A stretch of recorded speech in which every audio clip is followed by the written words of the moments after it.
अस्सलाम वालेकुम। और फिर आप अल्लाह से बदगुमान होते होते इस हद को पहुंच जाते हैं कि आप सरकश होने लगते हैं। आपसे अल्लाह के अहकामात मानने में कोताहियाँ होने लगती हैं। आप गुनाह पर गुनाह करने लगते हैं। आपको महसूस भी नहीं होता कि जब आप इतने गुनाह इकट्ठे हो जाते हैं, शैतान आप पर अपना सबसे पावरफुल हरबा आजमाता है, आपको अल्लाह की रहमत से नाउम्मीद कर देने का। पहले अल्लाह की मदद से उसने आपको नाउम्मीद किया, अब वो उसकी रहमत से आपको नाउम्मीद करेगा। आपसे कोई गुनाह हुआ हो, अब आप पे गुनाह का एहसास इस कदर शदीद होगा, आप चैन नहीं लेने देगा। शैतान आपको यकीन दिलाएगा अब आप वाकई जहन्नमी हैं, आपने इतने गुनाह कर लिए, अब आपके लिए माफ़ी नहीं है, आप डूबते जा रहे हैं, हर कोई और बचाने वाला नहीं है। आप इस कदर खौफ में मुब्तला हैं, आपने अल्लाह को दूर कर दिया था, अब जहन्नमी बन गए हैं। फिर वो शैतान आपकी तवज्जो सबसे बड़े गुनाह की तरफ ले जाता है। वो आपको अक्सर खुदकशी का रास्ता दिखाता है। ज़िंदा रहकर चैन नहीं मिल रहा, अब ये सांसें बंद कर दो ताकि सुकून में आ जाओ। बहुत से लोग ये कर लेते हैं। आप किसकी मान रहे हैं? वो जो कहता जा रहा है आप सर झुकाते जा रहे हैं।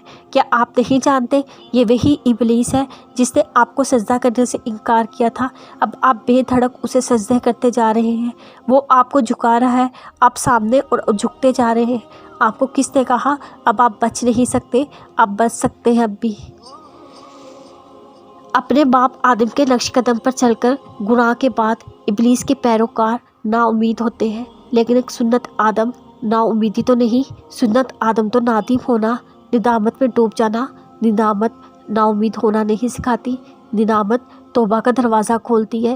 वही दरवाज़ा जो हज़रत आदम पर भी अल्लाह ने उनसे ख़ता हो जाने के बाद खोला था।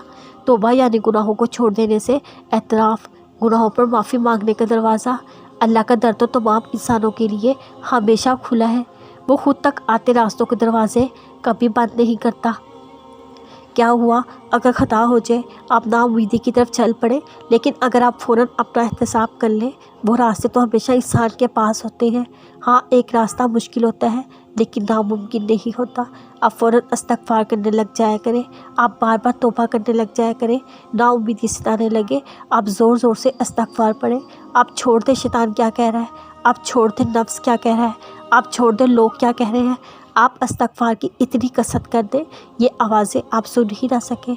इस्तग़फ़ार ही तो है जो मायूसी की दवा है, शफ़ा है, मायूसी से निकालती है। रसूलुल्लाह सल्लल्लाहु अलैहि वसल्लम ने फरमाया, बंदा जब कोई गुनाह करता है उसके दिल में एक स्याह नुक्ता पड़ जाता है, फिर जब वो गुनाह को छोड़ देता है, इस्तग़फ़ार तौबा करता है, उसके दिल की सफाई हो जाती है।